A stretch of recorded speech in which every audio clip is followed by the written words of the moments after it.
exemplo, essa matriz aqui, nós então selecionamos essa matriz aqui, essa técnica vai ser bastante útil dos projetores. Essa matriz aqui é uma matriz 4x4. Vou pegar só aquela submatrizinha de 4x4, vamos escrever ela dessa forma assim. Então. Vou pegar essa matriz aqui, vou só reproduzir, vou botar para vocês verem uma coisa aqui.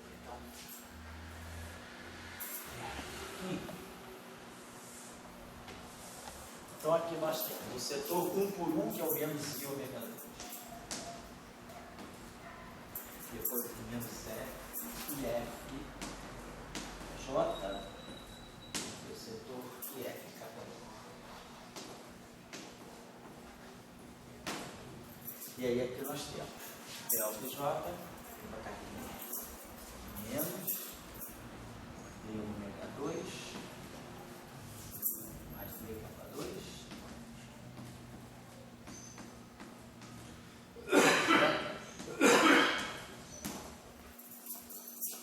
mais D capa I capa J. Vamos pensar. Primeiro que a gente tem que ver, já precisa tirar o determinante dessa matriz e segundo, inverter também essa matriz. Vamos ver, por exemplo, a inversão dessa matriz aí, como é que poderia ficar. Observem que é o seguinte, ó. Isso aqui é inversível, inverso de ômega 10. Uma expressão desse tipo aqui, sempre que a gente vê uma expressão desse tipo, por exemplo, algo desse tipo assim, delta e J, nós podemos sempre escrever como sendo θ e J mais ômega e J. Nos projetores, que compõem a identidade segundo os projetores. E nós sabemos que esses projetores são ortogonais. Então, suponhamos que a gente tenha a seguinte expressão para inverter, uma matriz desse tipo assim, vamos dizer assim, algo que fosse M, uma matriz M vezes θ e J, mais uma matriz M vezes ômega e J. Eu quero inverter isso aqui. Vou usar a expressão matricial, vou omitir os índices. Quero inverter essa expressão aqui. Como θ e ômega, eles entre si têm uma álgebra fechada, θ2 é θ, θ ômega é 0, ômega θ é 0 e ômega 2 é ômega, só uma vez da identidade, eu espero que eu possa reproduzir esse inverso em termos de θ e ômega. Então vai ficar xθ mais y ômega. Não sei quem é x, não sei quem é y. Então eu vou fazer o produto. Então isso aqui vai ficar mx θ2. Eu vou dizer, se isso aqui é o inverso, então essa matriz aqui, que é o inverso essa matriz vezes ela, então eu estou dizendo que mθ mais n ômega vezes xθ mais y ômega tem que ser identidade. Então, estou propondo essa expressão para a inversa dessa matriz. Eu conheço essa matriz aqui é dada. E eu quero inverter. Então, eu vou dizer, ela vai ter uma matriz coeficiente x, θ, mais uma matriz coeficiente y, ômega. Não sei quem é x, não sei quem é y. Mas sei que esse produto tem que estar em identidade. Então, isso aqui vai ficar mx θ2. θ2 é θ. θ ômega é 0. Ômega θ é 0. E aqui vai ficar mais ny ômega 2, que é ômega. Isso aqui é identidade. A identidade é θ mais ômega. Como θ e ômega são independentes, mx tem que ser igual a 1 e ny tem que ser igual a 1. Então, para inverter essa expressão, basta inverter a matriz n, multiplicar por θ, e inverter a matriz n e multiplicar por ômega. Reduzo esse problema a um problema de matrizes numéricas vezes os projetores. Então, essa matriz aqui, eu vou poder escrevê-la dessa forma, porque delta é θ mais ômega. Então, isso aqui é θ e J mais ômega e J. Capa I e capa J é capa 2 ômega e J. Né? Porque a gente pode escrever isso, quer dizer, por que não é por quê? Porque ômega e J é DI, DJ sobre o Laplaciano. No espaço dos momenta, DI é I capa I.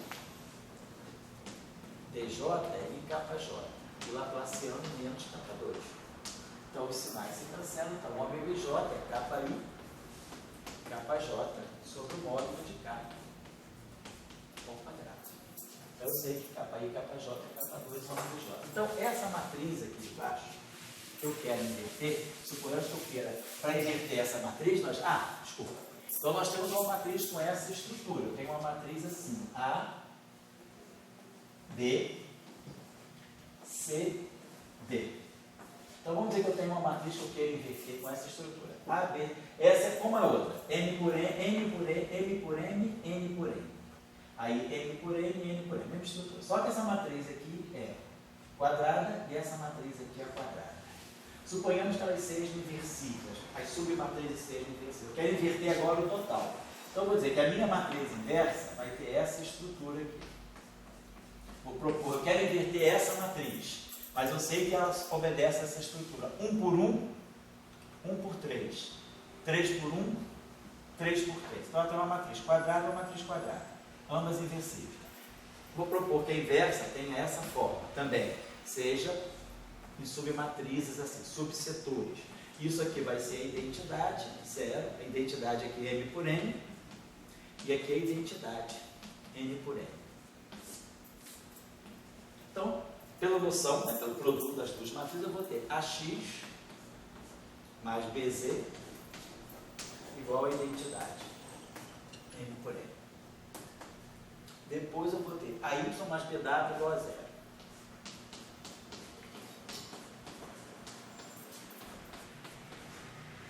Depois nós vamos ter CX mais DZ igual a 0. Depois CY mais DW igual a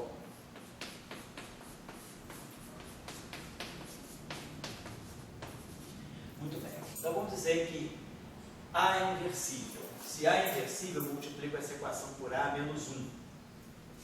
Então eu vou ter que Y é menos A menos 1 B. Aí eu trago y para cá.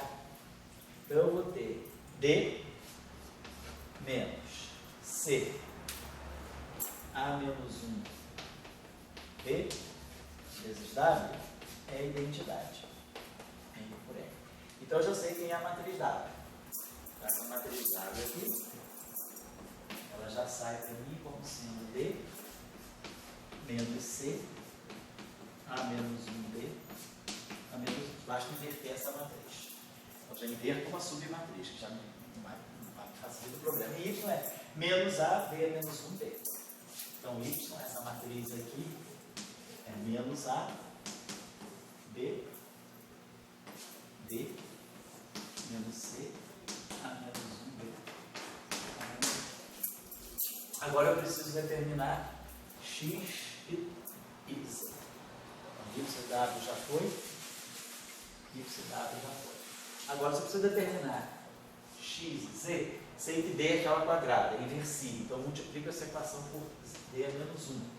Então z é menos d é menos 1 cx. Isso é o d. X mais b, c. Então eu boto aqui. Então eu vou evaporar aqui, eu vou botar a menos b, d é menos 1. Cx igual a identidade. Oi. Por que é razoável supor que o B é inversível? Porque eu estou pegando as situações. Porque essa aqui é a matriz aqui é inversível. Mas no caso especial, específico, essa aqui é inversível. Vou mostrar por quê. Tá. Mas em geral a gente está trabalhando na situação em que essas duas. Esse resultado vale se essas duas matrizes são inversíveis. Tá? Se não for inversível, o resultado não vale. Então, matriz X.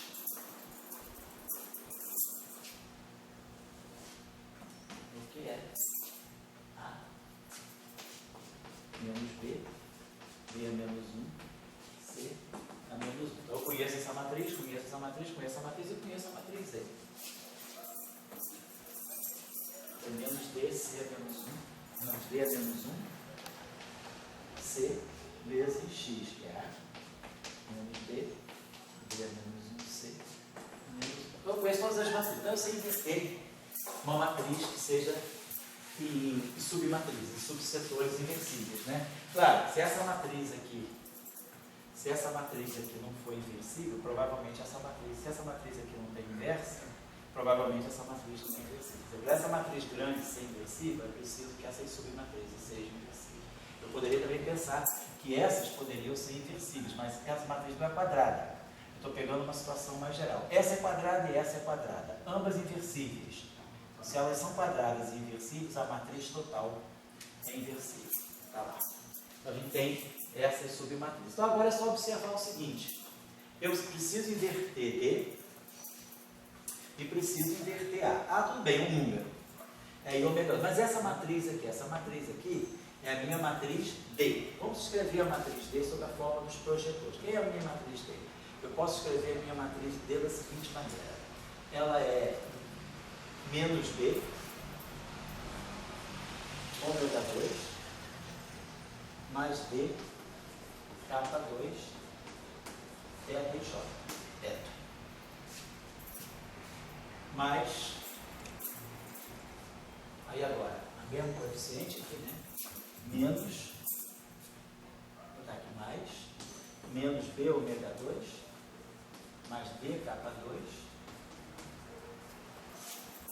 Essa minha matriz aqui, peraí, então, opa, peraí, então, peraí, então isso aqui, ela era delta, isso aqui era o delta, mais esse pedaço, mais D capa 2, então é menos, mais D capa 2, ômega. Eu escrevi essa matriz aqui como sendo isso aqui vezes θ, isso aqui vezes ômega, mais isso aqui vezes ρ. Então, esses dois termos aqui se cancelam. Então, na verdade, fica menos B, ômega 2, e aqui o ômega, esse ômega aqui é diferente, é o ômega e J, projeto, isso aqui é a frequência. Muito bem, então, essa matriz aqui nós aprendemos a inverter. B é menos 1 é menos 1 sobre B ômega 2 mais D capa 2 vezes θ e J. Menos 1 sobre B ômega 2 ômega e J. A gente aprendeu que o inverso de uma matriz que tenha θ e ômega é só inverter os coeficientes do θ e do ômega. Então eu já sei inverter a matriz D. Então eu sei que. Agora, quem é A? A é menos I ômega 2. Menos B. Menos B. Quem é B? É menos I F capa J. Vezes D é menos 1. Menos 1 sobre B ômega 2 mais D capa 2 θ e J.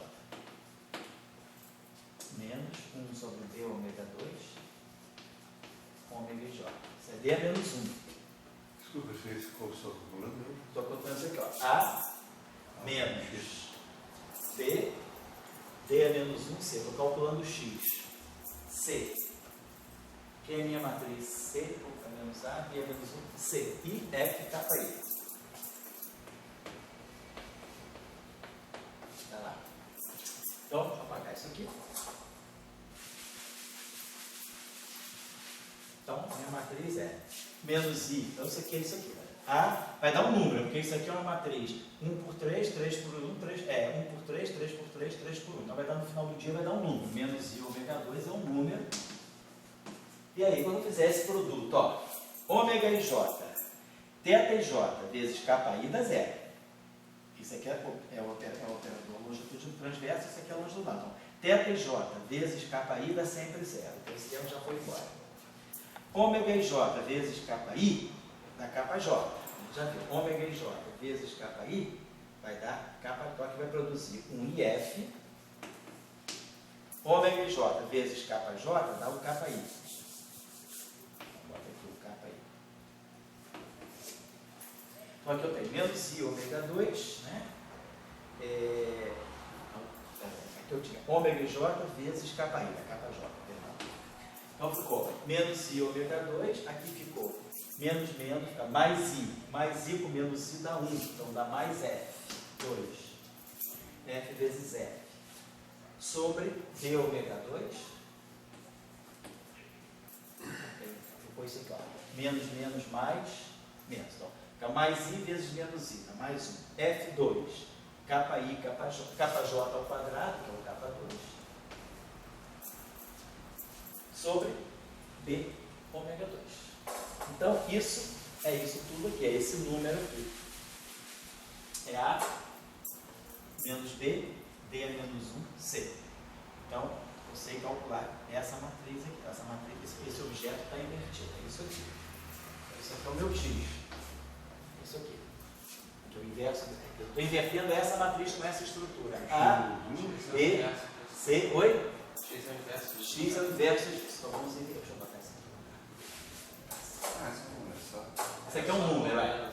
Isso aqui é um número. Isso aqui é menos I, B, ômega 4, né? Vou colocar assim, mais F2, capa 2, sobre menos IB, ômega 4, mais F2, capa 2, sobre B, ômega 2.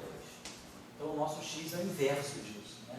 Então, X seria B, ômega 2, sobre F2, capa 2, menos IB, ômega 4. Beleza. E aí agora, se eu sei X, eu sei automaticamente esse cara aqui, que é só multiplicar D a menos 1C, D a menos 1. Ah, então eu tenho que multiplicar. Então eu sei esse aqui. Isso. A, D menos D, isso aqui é um número, tá certo? D a menos 1, que é essa matriz aqui, vezes C. Essa matriz aqui nós já invertemos, né? A matriz D, essa matriz aqui, opa, o dado nós já calculamos, já invertemos o D, em termos de θ e de ômega. Então é multiplicar o D, que é em termos de θ e de ômega, pelo C, que é esse I, capa I. De novo, θi, capa I, J vai dar zero. Então eu conheço essa matriz, aí eu faço a mesma coisa aqui. O único cuidado que eu tenho que ter agora é inverter D menos C a menos 1B, mas vai ser a mesma coisa. D, essa matriz D eu sei. Eu expresso a matriz D em termos de θ e de ômega, como está ali. Então a minha matriz D é essa aqui. Ela está expressa em termos de θ e de ômega. Então vamos ter lá. Vamos escrever ela aqui de novo. Vai ficar, na parte do θ eu vou ter menos B, ômega 2, mais B, capa 2, θ e J. É o Y. Oi? Estou pegando o dado, estou pegando D. Quero fazer agora isso aqui. Quero calcular o dado, que é D menos C, A menos 1, B a menos 1. Então D está aqui. Menos B, ômega 2, mais D, capa 2, θ e J. Esse cara aqui, junto com esse, cancela esse. Então, na parte do ômega vai ficar menos B, ômega 2, ômega e J. Isso aqui é o meu D. Agora, menos C. C é essa matriz aqui. Então, menos I, F, capa I. A menos B, pegando essa aqui, não, essa aqui nós já fizemos. Essa que eu estou falando. D menos C, A menos 1. A menos 1 é 1 sobre menos I, ômega 2. Então, é I sobre ômega 2. Esse aqui é o A menos 1. E o B é menos I, F, capa J. Então, de novo, esse termo aqui, eu posso reconduzir, vai ficar no fundo, ó, menos I com I dá 1, o menos I dá menos I, vai ficar menos I, F2, capa I, capa J, sobre ômega 2. Só que capa I, capa J é capa 2 vezes ômega e J. Então eu posso jogar aqui esse termo. Então isso é a minha matriz. D menos C, A menos 1B. Esse coeficiente aqui entra junto com esse coeficiente aqui. Vai juntar tudo num ômega só. Então essa matriz aqui, D, que é o dado, eu quero calcular dado, que é D menos C, A menos 1B. Ela tem essa fórmula, é θ, esse termo aqui vai se juntar esse coeficiente com esse, ela vai ter essa estrutura, alfa, θ e J, mais beta, ômega e J. Então eu sei inverter essa matriz aqui, que a inversa dela vai ser 1 sobre alfa, eu vou pegar esse coeficiente, 1 sobre alfa, θ e J, e pegar o coeficiente do ômega e J, que é isso mais isso, mais 1 sobre beta, ômega e J. Então, essa matrizinha aqui, quer dizer, toda essa matriz aqui é fácil de inverter. Eu achei isso, quem sabe isso, sabe isso. Achei o W, claro, quem sabe o W, agora é só multiplicar A vezes B vezes W. Vai dar uma outra. Então, eu sei completamente x, y, z e w. Essa matriz aqui é fácil de inverter, nesse esquema. Pego essa submatriz, pego essa submatriz. E essa submatriz está toda escrita em função de θ e ômega, que é vantajoso. Sempre que eu puder escrever uma matriz em termos de θ e ômega, na hora de inverter, é só inverter diretamente os coeficientes do θ e do ômega por causa das relações de ortogonalidade. Então, inverter essa matriz aqui é fácil. Então, para tirar esse determinante, eu preciso inverter A. Eu já inverter A é até facílimo, né? C menos A menos 1B. Então, tudo bem. Inverter essa matriz aqui é fácil. Nesse caso é mais fácil ainda pelo número, mas normalmente eu preciso inverter essa submatriz aqui. Agora, bom, a gente já entende que a gente precisa agora é calcular o determinante, por exemplo, dessa matriz aí. E aí já podemos fazer a mesma técnicazinha, né? A gente pode calcular, deixa eu apagar isso aqui. O mais importante, Oi? o mais importante é ver o grau do ômega, né? Isso, depois na hora da relação de dispersão, quando tiver o determinante total, quer dizer, aqui você pode ter duas relações, você vai ter determinante, para isso aqui ser zero, ou o determinante de A é zero, que é isso aqui, mas ômega 2 não pode ser zero, você não quer frequência zero, não significa nada, é uma solução trivial. Na verdade, o que a gente vai querer vai ser que o determinante de C vezes A menos 1 vezes B seja zero. Exato. Mas esse A não é relacionado com... Ah, nesse caso aqui, isso aí pegar é só aquela. Não, tem que pegar, desculpa, tem que inverter essa matriz aqui, que foi o que nós fizemos, desculpa, é isso que nós estávamos fazendo, perdão. Nós estávamos invertendo essa matriz aqui, com essa estrutura, né? Isso aqui é menos I ou é menos A? Não sei, isso aqui eu botei, é menos A, estou botando esse menos I o tempo todo. Vocês me perdoem aí, cara, é menos A, ômega 2, eu botei menos I. Eu peguei essa matriz aqui, então eu precisei inverter essa matriz. Vocês corrijam aí, eu tenho certeza que vocês são grandes, vocês corrijam. Eu tinha posto menos I aqui, é A, corrijam por gentileza. Então aqui é A, mas o cálculo é esse. Eu preciso inverter essa matriz, eu já expliquei como inverte essa matriz. Invertemos essa, invertemos essa, pegamos a determinante, vamos lá, x, y, z e w. Então, a partir dessa matriz aqui, eu tirei o x, tirei o y, tirei o z e tirei o w, né? Lembrando que o w é d menos c, a menos 1, b a menos 1. Então, eu sei inverter essa matriz agora. Então, sei inverter essa matriz 3 por 3. Então, conheço o determinante de a. Agora, a questão é tirar o determinante dessa matriz. Então, eu tenho agora essa estrutura. Uma matriz aqui, essa matriz 3 por 3 e essa matriz. Então agora eu precisaria tirar só o determinante dessa matriz aqui. Como é que eu tiro o determinante? Então, já fizemos esse exercício também. Quando nós temos essa estrutura, nesse nosso caso, né? Essa nossa estrutura é A, B, C, D. Então, vamos botar outros símbolos aqui. M, N, T, Q. É essa nossa matriz aqui. Estou dizendo que é essa matriz aqui. A nossa matriz A. Ela tem esse N, que é 1 por 1. Tem esse aqui, que é 1 por 3. 3 por 1 e 3 por 3. Então, nós já sabemos calcular esse determinante. O que a gente vai fazer? Vamos calcular esse determinante, quebrando essa matriz, né? De tal maneira que eu preciso calcular um determinante o mais simples possível. Calcular, por exemplo, o determinante disso, né, como a gente fez naquela hora. Quebrou essa matriz aqui, daqueles modos que a gente encontrou, né? Por exemplo, quebrar essa matriz aqui, de tal maneira que ela ficasse aqui uma matriz x, y, 0, z. E aqui ficasse a matriz 1, 0, w, 1. A gente já fez esse exercício, né, agora? Que aí eu consigo reduzir esse problema a um problema de determinantes mais simples. Calculando, na verdade, o determinante dessa matriz vai ser o determinante de x vezes o determinante de z, porque esse determinante aqui é 1.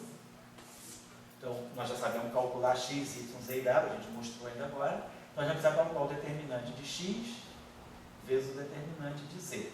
Então, eu reduzo, quer dizer, então eu vou precisar do determinante de x vezes... Aí eu vou saber quem é x e quem é z. Então, no final de tudo, meu problema se reduz a calcular um determinante 3 por 3. O único determinante que eu vou ter que calcular é esse determinante aqui dessa matriz 3×3, o que é bastante simples, porque ela vai simplificar muito, ela é toda feita de capa I e capa J.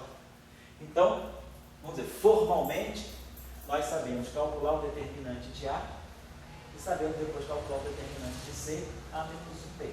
Porque A menos 1 eu já sei inverter. Sei multiplicar por C e por B, vai dar uma matriz 3×3, né, que a nossa matriz vai dar uma matriz, perdão, 4×4. E aí eu sei calcular esse determinante aqui também, né? Vai dar uma matriz 4×4. A nossa matriz A é essa aqui. 4×4. Então, eu reduzo o meu problema, quer dizer, para poder fazer, se quiser fazer no meio, faz direto. Mas quem quiser entender analiticamente como proceder nesse caso, todo o nosso problema ele vai reduzindo ao máximo. Eu acho que a estrutura, nós começamos com um problema 7×7 e a gente, no final de tudo, acabou com um problema 3×3, tá? É esse segundo. 4×4, perdão. Mas essa matriz 4×4 a gente ainda consegue reduzir a essa matriz 3×3. Isso aqui é 1×1, 1×3, 3×1 e 3×3. Então, tudo no final do dia termina com uma matriz 3×3. A gente pode reduzir tudo a essa matriz. Então, o cálculo mais difícil que vai ser calcular o determinante de uma matriz 3×3 composta a partir dessa. É só lembrar, né, que isso aqui é o nosso Q. Nosso Q é isso aqui. E aí a gente determina x, y, z e dá. Na verdade, eu vou precisar só de x e z. Eu vou precisar só de x e z. Vai ser o determinante de x vezes o determinante de z. Então, esse determinante aqui, esse truquezinho é para calcular esse determinante aqui depois. Que vai ficar uma matriz 4×4 e eu calculo o determinante de uma matriz 3×3. Está claro o processo? Só formalmente. Peço desculpas a vocês nessa aula aqui. Quem for refazer, se alguém tiver saco de refazer a aula, lembrar que eu posso ter errado em sinais e fatores I. Agora eu descobri que eu tinha feito os cálculos ainda agora com menos I ômega 2 em vez de ser menos A ômega 2. Então corrijam essas coisas. O que para mim é importante nessa aula aqui é explicar para vocês um modo, né, quer dizer, uma técnica matricial que a gente usa para resolver relações de dispersão em termos dos projetores e depois esses truquezinhos baratos de álgebra linear, que é reduzir matrizes grandes a submatrizes menores e vai decompondo o problema. Então a gente pode pensar com um problema 8×8, cai no 4×4, depois eu posso até cair no 2×2. Eu vou enchendo, mas eu posso reduzir sempre, né? Na verdade é esse procedimento que muitas vezes o computador usa. Já está implementada essa rotina, né? Para ele reduzir uma matriz grande a matriz menor. Então esse problema aqui, a gente gastou essa aula toda em cima desse lagrangiano para mostrar que nós tínhamos um conjunto de campos. O que foi útil? Passar pelo espaço dos momentos para estudar as transformadas de Fourier dos campos. Depois, descobrimos que que os campos vetoriais só se propagavam longitudinalmente. Eles não tinham propagação transversal, foi o que nós obtivemos nos nossos cálculos. E depois obtivemos a relação de dispersão. Quer dizer, a relação de dispersão, quando a gente coloca aquele determinante igual a zero, o que a gente vai ganhar vai ser um polinômio em potências de ômega 2 e em termos de K2. Claro, dependendo aqui também dos parâmetros que a gente tem, dos parâmetros que nós tínhamos lá no modelo, A, B, C e tal. Isso aqui vai ser esse polinômio. O determinante vai ser uma equação circular, uma equação tipo uma expressão polinomial em ômega 2 e K2. Então daqui eu resolvo essa equação e tiro o ômega como função de K. Mas aí você não vai violar Einstein? Por quê? Você vai dar ômegas a sexta. Ah, bom, a gente aí não vai ter, certamente, a propagação pode ser complicada. Eu posso ter vários modos de propagação. Até que o usador viola Einstein. Viola Maxwell. Viola Maxwell. Se for o eletromagnetismo, isso aí. Depois a gente pode tirar a velocidade de grupo, que é só derivar ômega em relação a K. Quer dizer, a iésima componente da velocidade de grupo é a derivada de ômega em relação a KI. A gente pode tirar a velocidade de grupo direto também. Então, o problema está encaminhado. Claro que eu peguei um sistema mais complicado, de 2 campos vetoriais e um campo escalar. A gente pode pegar, por exemplo, peguei um exemplo mais complicado para a gente ganhar esse problema matricial menos trivial. Mas, em geral, a gente pode ter coisas menores também. Bom, então, isso eu queria chamar a atenção disso. E aí eu vou deixar essa coisa que o Glória levantou, para a gente ter a parte transversa e a parte longitudinal com relações de extensão diferencial. Anota isso, Glória, que até na semana que vem a gente faz. Eu queria agora só discutir uma coisa que foi a dúvida aí do Gabriel, que era a interpretação. Você pode escrever no quadro a expressão que você obteve, por gentileza? Você diz qual é a tarefa, tá? E diz qual é a expressão que você obteve para a gente discutir, tá? Está escondido. Tá, procura aí. Tarefa foi uma tarefa do campo escalar, que era tirar o tensor. Nós tiramos a equação de continuidade, não foi isso? Me parece, para energia, né? Vai lá, pode escrever lá, por gentileza. Você pode colocar o problema todo, porque já faz umas 2 ou 3 aulas isso. Coloca o lagrangiano de partida, por favor. Eu acho que esse aqui foi na aula 2. Então bota lá, não tem problema. Bota lá, diz 3. Então, eu vou dar outra. Então bota qual é o problema. Coloca lá qual é o lagrangiano. Eu tenho o lagrangiano aqui, o J e o tensor. Tá, bota aí para o leito, gente. Só para a gente lembrar. Tá dando para ler? Tchau.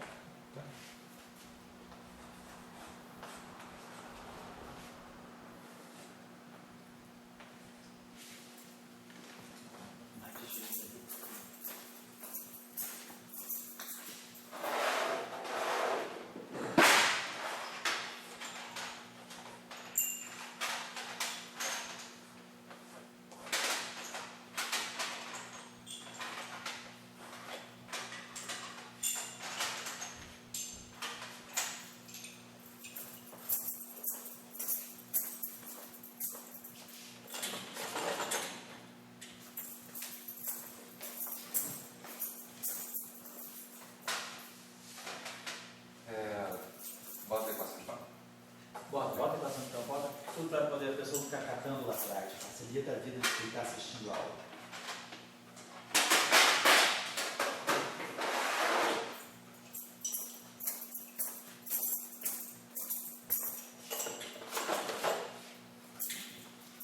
Então o lagrangiano é F ponto ao quadrado, o gradiente de φ ao quadrado, depois o laplaciano de φ ao quadrado e o potencial de φ. Então esse era o problema.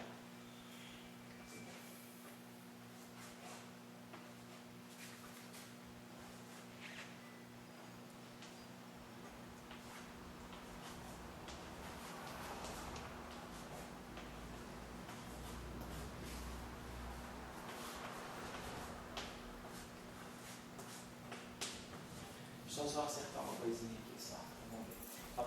Então, quando você fizer a integração por partes, isso aqui produziria um menos A φ 2 pontos. Você já multiplicou por menos 1. Aí, quando você fizesse a integração por partes, você ia produzir um menos laplaciano, ficaria mais, aí você multiplicou por menos 1. Aqui você tem um laplaciano ao quadrado, que você vai integrar por parte 2 vezes, não vai integrar também, não vai ficar mais. E aqui fica não está certo. A equação de movimento está certa. Aí você tirou, aqui que nós tiramos daí? A equação de continuidade Então primeiro. bota a equação de continuidade. O rho de volta. Não quero o rho. Eu não anotei o rho. Anotou o J? Tem um rho lá atrás, eu posso procurar aqui. Mas anotou o J? Sim, sim. Então bota o J. Então a gente tinha tirado, o rho não precisa repetir, a gente tinha tirado daqui uma equação de continuidade, né? ddt de rho mais a divergência de J igual a zero.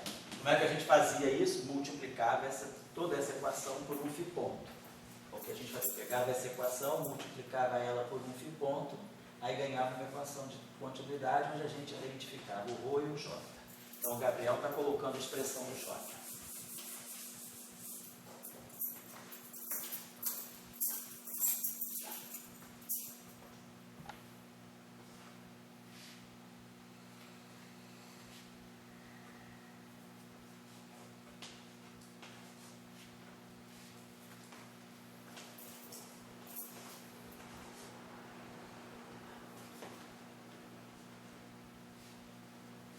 Pontinho? Tá certo. Então, essa é a expressão do J, né? Tá certo. O V não entra no J, o V só entra no Rho, né? Tá certo. Então, só para lembrar, para quem... Essa tarefa foi deixada ou eu fiz em aula? Foi deixada? Não, já deixar. Então tá. Então, Gabriel... Até aqui você fez. Então bateu com você refez e a gente obteve o mesmo J. Então, a gente fez em aula, como o Gabriel está lembrando, a gente pegou essa equação, multiplicou essa equação por φ ponto, e a partir daqui tiramos a equação de continuidade. ddt de um ρ, que está dado no curso, aí está dado lá atrás, mais o J. Aí chegamos nesse J. Agora a tarefa começa aqui. Tirar a derivada temporal do J. Isso. Aí você fez. Aham. E aí bota o resultado para nós. Tá. Então, quem quiser fazer, faz o exercício e confere com o Gabriel aí depois, tá bom? DDT do J. E aí é isso que é a questão, interpretar um pouco o que está acontecendo nesse DDT do J. Provavelmente vou gastar o quadro inteiro. Não tem problema.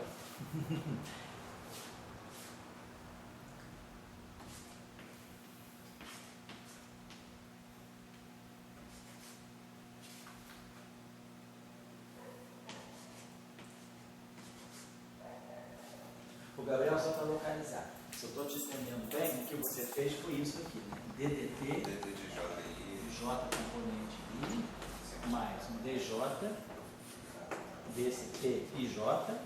Igual a zero.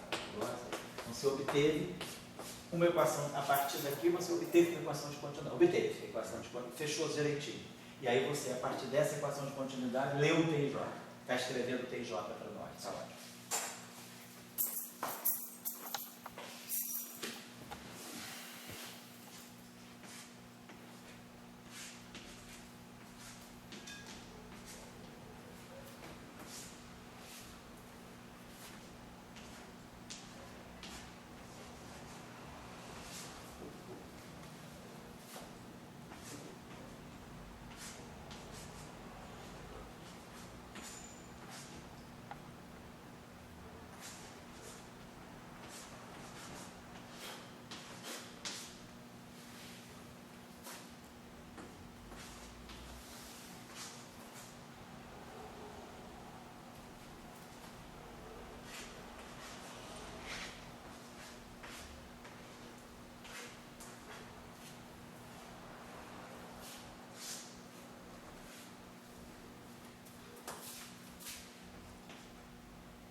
favor? Obrigado. Só tem uma sugestão aqui. Acho que você pode simplificar um pouquinho, né? Porque isso aqui, essa derivada está atuando nesse produto todo. Então você pode escrever esse termo aqui como sendo velhinha, derivada segunda desse cara aqui, mas aqui você pode produzir o seguinte, derivada, esse termo aqui você pode quebrar. Vamos só trabalhar esse termo aqui um instantinho só. Você pode escrever ele assim, ó. Obrigado, pode sentar, por gentileza. Derivada em J do velhinha de φ vezes derivada em I de φ mais velhinha de φ derivada J derivada I do φ, certo? Abri esse termo aqui. Agora esse termo aqui, derivado filhinha em relação a xj, é derivado velhinha em relação a φ de novo, então vai dar um φ duas linhas, e multiplicar a regra da cadeia, dj dφ. Então você pode escrever isso aqui como di φ, dj φ, que se junta com esse termo aqui, ó, v duas linhas, di dφ. Então esse aqui vem com um sinal mais, esse aqui vem com um sinal menos, então você pode esquecer esse termo aqui, botar um sinal menos aqui, e deixar, então você pode escrever esse termo assim, desse modo, que eu acho que fica mais simétrico, porque fica aqui, ó, di φ dj φ, e di dj atuando no φ, a simetria fica mais explícita, certo? Então foi isso que a gente fez, esse termo teu aqui, pegava esse primeiro termo e dava um sinal menos 1, então menos 2 mais 1 que dá menos 1. Isso aqui está simétrico em J, isso aqui está simétrico em J, esse cara aqui é di φ ponto, dj φ ponto, esse cara aqui, você pode escrever também se você quiser, pode abrir isso aqui, esse dj está na frente de tudo isso? Sim. Tudo isso aqui, né? Então ficou assim, esse dj na frente de tudo, né? Uhum. Então se você quiser, então tá, esse termo aqui, então deixaria esse termo assim como tá. Tá jóia. Então, o que é esse TIJ? A gente está observando aqui o seguinte, o que é isso aqui? Professor, Oi. não pode ser o DJ na frente de tudo, porque ia ter índice saturado ali. Então Deve ser o DJ só no primeiro. No primeiro, né? Acredito que sim. Então ficaria só assim, obrigado. Um DJ só aqui no primeiro. Então você pode quebrar ele, vai ficar DJ φ ponto, di φ ponto, e φ ponto, dj di φ ponto. Ele fica mais simétrico. E esse termo aqui, aí vai juntar com esse aqui. Então vai ter o mesmo tipo de arranjo que a gente, de simplificação aqui. Tá. O que deve ser esse TIJ? Então, aqui o que é o jogo? Nós tiramos uma relação de recorrência que era ddt de ρ mais divergência de j igual a zero. Então a gente está dizendo, eu tenho um fluxo, uma densidade, e aí eu tenho um fluxo de uma grandeza associada a essa densidade. Então isso aqui é uma espécie de um fluxo, é uma corrente. Né? Então a gente pode pensar que isso aqui está fazendo o papel, isso aqui, se essa corrente, né, ela poderia ser escrita de alguma forma, né, quer dizer, eu posso definir uma velocidade a partir disso. Eu posso dizer que esse J é o ρ vezes esse V, onde esse V funciona como se fosse uma velocidade, campo-velocidade desse fluido, desse campo, né? Desse campo φ. Então, aqui nós temos essa relação de continuidade. Agora, tirar o DDT disso deu uma outra equação de continuidade para a gente. Essa equação tem um índice I. Esse objeto aqui, se esse ρ aqui faz o papel da energia, esse objeto aqui é como se fosse uma energia, né, e uma velocidade, que seria um ρv, que está dando essa corrente aqui. Então, a derivada dessa corrente, isso aqui é como se fizesse o papel de uma espécie de um momento do fluido, do campo, porque é um ρ, que é uma densidade, vezes um v, é como se fosse uma massa vezes uma velocidade, faz o papel de um certo momento. Então, a derivada do momento, ela está dando alguma coisa ligada à força. A derivada temporal do momento deveria ser a força, né? Então, a gente pode pensar que esse tensor T aí, ele deve estar dando, quer dizer, se a gente pegar para o componente 1, então vai ficar derivada em relação a x, derivada em relação a x, aqui vai ficar 1. Então, eu vou ter sempre essas derivadas em relação a x no espaço dos momentos. Essas derivadas vão virar momentos, KI. Se a gente puder escrever esse tensor no espaço dos momentos, a gente vai poder transformar todas as derivadas em momento. Então, tudo que é D, a gente vai ficar com esses momentos aqui, né? Então, eu vou ter esse termo aqui, né? E assim vai. Só uma coisinha, aqui deveria ter um outro φ, não tem não? Isso tudo não é quadrático em φ, não. Primeiro termo, que aqui tem φ, todos os termos... Sim. É φ, DI, DI, DJ, φ. é assim, né? Não, o φ está dentro, é DI, φ, DJ, φ. DI, φ, DJ, φ. Tá legal. Então, DI, φ, DJ, φ. Então, o DI, φ pega um momento, o DJ, φ pega outro momento. Então, o que nós estamos colocando? Nós estamos colocando, por exemplo, são os momentos ao longo do eixo do X. É o fluxo, por exemplo. Então, o que seria o T1? Esse T1 estaria dando um fluxo ao longo, né, vamos dizer assim, do eixo 1. Se você pegasse, vamos pegar um plano, uma coisa que não seja exatamente não seja diagonal, pega 1, 2. Então é como se você tivesse um momento ao longo da direção 1 e um momento ao longo da direção 2. Então você está definindo um plano, é como se você tivesse alguma coisa que está fluindo ao longo do plano 1 e do plano 2. E os termos, né, o termo, por exemplo, T11, T22, T33, é um fluxo, vamos dizer assim, que está todo na direção X. Então, é como se você tivesse, vamos pensar o seguinte, se você tem alguma coisa que está na direção, um fluxo na direção 1 e um fluxo na direção 2, né? Tá. Você teria um fluxo na direção 1, o momento na direção 1, então, quer dizer, o momento na direção 1, ele está ortogonal ao plano 2, 3. E o momento na direção 2 está ortogonal ao plano 1, 3. Então é como se você tivesse essas tensões, quer dizer, esse tensor aí, ele está descrevendo as tensões que esse fluido, que esse campo que está fluindo, essa densidade de energia em momento, está fazendo nos planos coordenados.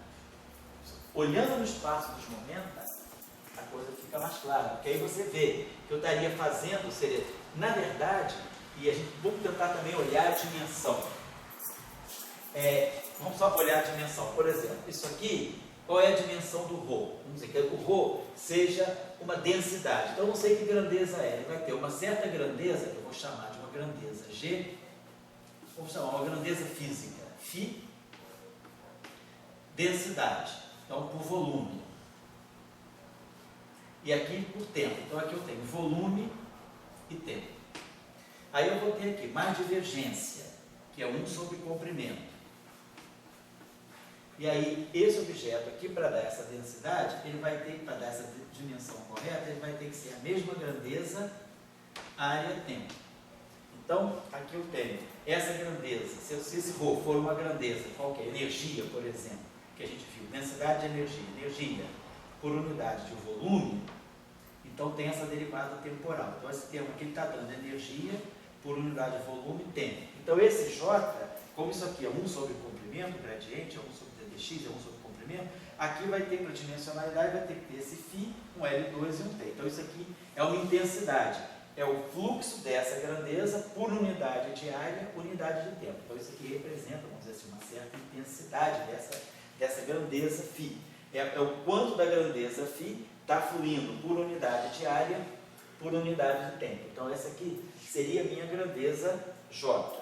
Então, esse J aqui seria, a intensidade seria φ, uma grandeza φ, pode ser energia, por unidade de área, unidade de tempo.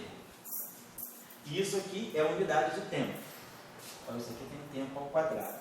Agora, esse cara aqui vai ter, aqui vai ter 1 sobre comprimento, 1 sobre comprimento.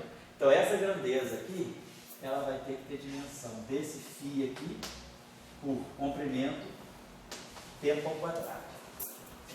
Para poder a dimensão ficar correta, certo? Ele fica L2T2, L2T2.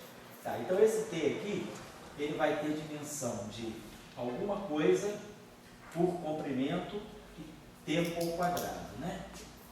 O que a gente poderia, né? Quer dizer, então eu separei esse comprimento aqui, tá certo? Da divergência, tá certo? Então esse cara aqui seria essa grandeza por unidade de comprimento e unidade de tempo ao quadrado, né? O que isso aí poderia estar significando para nós? Quer dizer, a grandeza por tempo ao quadrado, tá? e por comprimento, né? Vamos pensar aqui, deixa eu pegar uma grandeza por unidade de área, dessa grandeza aqui, por unidade de área, aqui se a gente mostrar, eu teria que olhar essa dimensão aqui, seria essa grandeza que está fluindo por unidade de comprimento e vezes tempo ao quadrado. Vai depender, claro, da dimensão de φ, mas o que isso aqui deveria estar dizendo? Eu queria ver se pela dimensão a gente poderia ter uma interpretação mais fácil, como aqui, por exemplo, aqui ficou claro que a gente está falando de uma intensidade. Se eu estou falando corretamente, né? Então esse cara aqui é a grandeza por unidade de área, unidade de tempo, e aqui então eu vou estar derivando em relação ao tempo. Então eu estou vendo como essa intensidade, né, está mudando com o tempo. Aqui eu estou tendo sobre o tempo. Então, tá. E aí aqui nós vamos ter. Tá, então se eu pensar que essa grandeza aqui, por exemplo, vamos ver o seguinte, se esse φ aqui for uma energia, suponhamos que a gente vai olhar aqui, se esse φ é uma energia, se eu tiver energia por unidade de área, tempo. É o meu, essa grandeza aqui. Então, eu vou ter esse tempo aqui. Tá. E aí eu vou ter. Então, essa grandeza aqui seria energia. Essa aqui. Estou separando então. Então, esse objeto aqui, quer dizer, isso aqui é energia por unidade de área por unidade de tempo. Mas essa equação como um todo tem esse tempo aqui. Então, isso aqui é energia por área tempo ao quadrado. Aí, como isso aqui ficou 1 sobre o comprimento, aqui sobrou energia por comprimento e aqui um tempo ao quadrado. Energia, vamos pensar assim. Energia é massa, ou vamos dizer, energia é força vezes comprimento. Vamos pensar assim. Força vezes distância, né? Trabalho, assim. E aqui é comprimento, né? E aqui é um tempo ao quadrado. Então, quer dizer, esse comprimento aqui cancelaria com esse comprimento aqui. Então, isso aí teria unidade de alguma coisa como se fosse força por unidade de tempo, força por unidade de tempo ao quadrado. Força por unidade de tempo, né? Não é? Professor, Oi? se você botar energia, o Rho como energia sobre volume, fica isso mais... Oi? Eu nunca vi alguma coisa um Rho da forma energia por volume e tempo. Não, ele não é volume e tempo. O tempo vem daqui. Ah, tá. Isso aqui é energia por unidade de volume, aí o tempo vem da derivada. Sim, sim. Aí aqui eu tenho 1 sobre comprimento. Então, para acertar a dimensão, isso aqui tem que ser φ, quer dizer, o J tem que ser φ por área tempo. Então, esse J faz o papel de uma intensidade. E aí agora de novo, então isso aqui é energia por área tempo, e aí aqui tem esse outro tempo, então fica aqui tempo ao quadrado. E aí aqui ficou 1 sobre o comprimento, e aí a energia, né, ficou por, quer dizer, aqui, então a gente ficou aqui, então isso aqui é 1 sobre o comprimento. E área, então isso aqui tem que ser energia por comprimento, tempo ao quadrado. Eu joguei, né, vamos dizer assim, o tempo ao quadrado, quer dizer, aqui ficou comprimento ao quadrado é área, então a equação fica dimensionalmente homogênea. Mas aí o T e J tem essa dimensão. Ele seria energia por comprimento, tempo ao quadrado, né? Tá certo.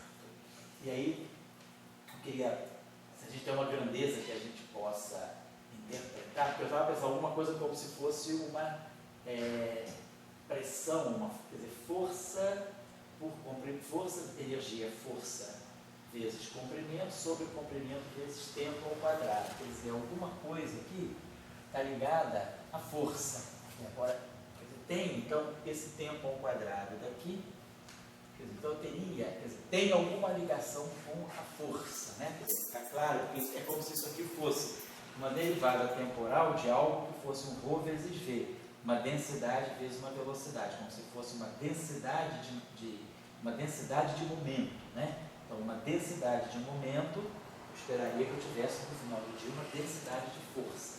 Então, tem alguma ligação, quer dizer, esse TJ, ele tem alguma ligação justamente com talvez essas forças, né? Porque eu estou pegando o momento da direção I, momento da direção J, então nós estamos fazendo, vamos dizer assim, exercendo forças nos planos ortogonais a esse escape. Então deve ser algum tipo de, como se fosse uma tensão, né?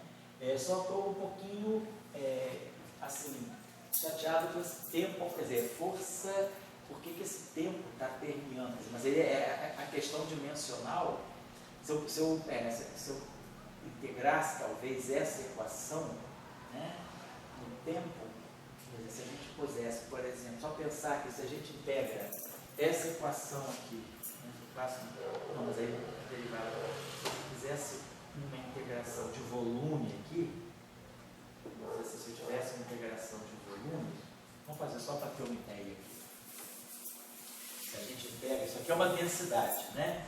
Então, isso aqui é de fluxo, isso aqui é um fluxo, é força por unidade de área. Então, aqui a gente está, energia, vamos dizer, esse J é energia, vou botar energia por unidade de área, L2.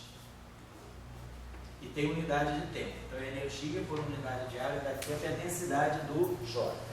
E aqui nós temos 1 sobre tempo, que vem do DDT.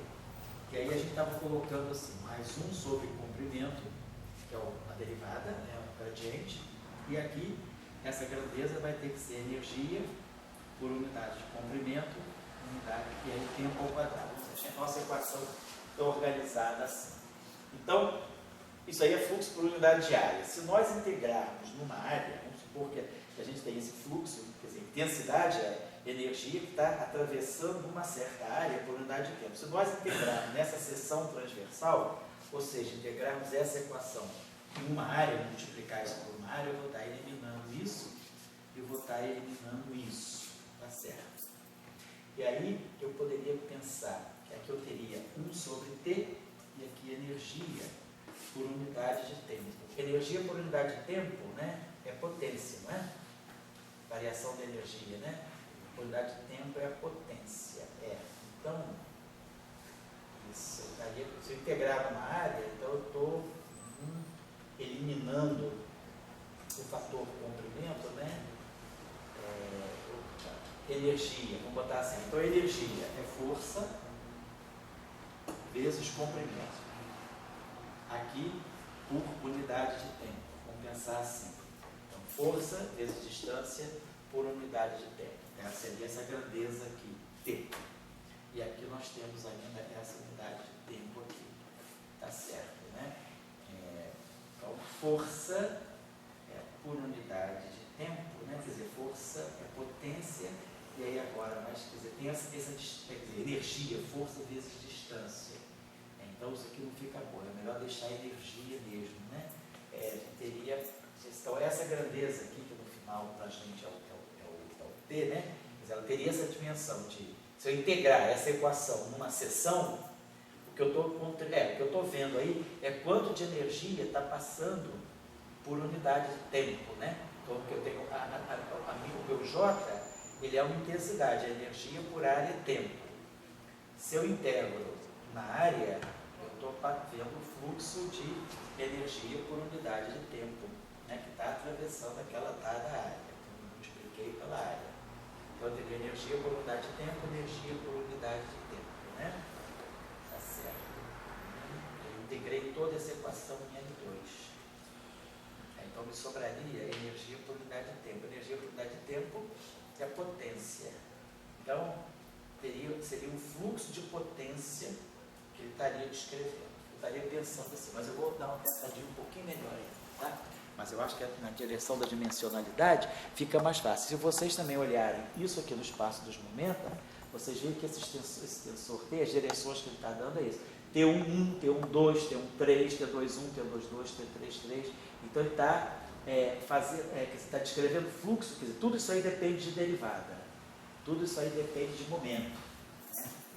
Então, ele deve, quer dizer, aqui, claro, momento ao quadrado, mas é tudo ligado ao momento. Então, é tudo momento que tá? Para você pegar T1, 2, eu vou ter K1, K2, tudo vai estar em função de K1, K2, né? Então, K1 e K2, né?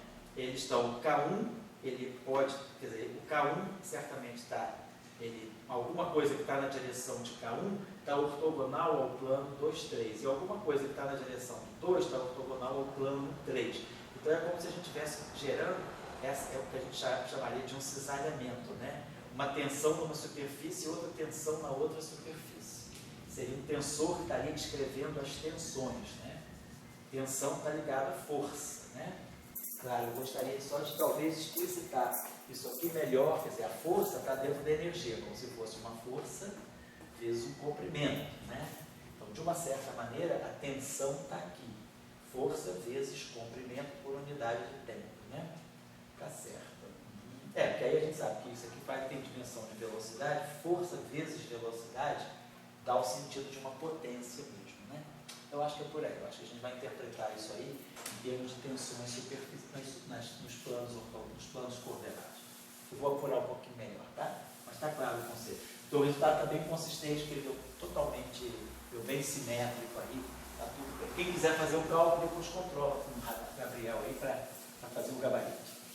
E a gente continua discutindo isso, tá? Então a gente se vê na próxima semana, se Deus quiser. Hoje não ficaram tarefas para vocês fazerem. Quem está aqui assistindo a aula, vocês aí, você já tem prática com formalismo covariante no espaço unicórtico? Tem. Vocês conhecem formalismo covariante no espaço unicórtico? Não muito, né? Então eu vou dar uma aula sobre isso e vou dar as referências do professor Global para vocês apurarem mais, tá?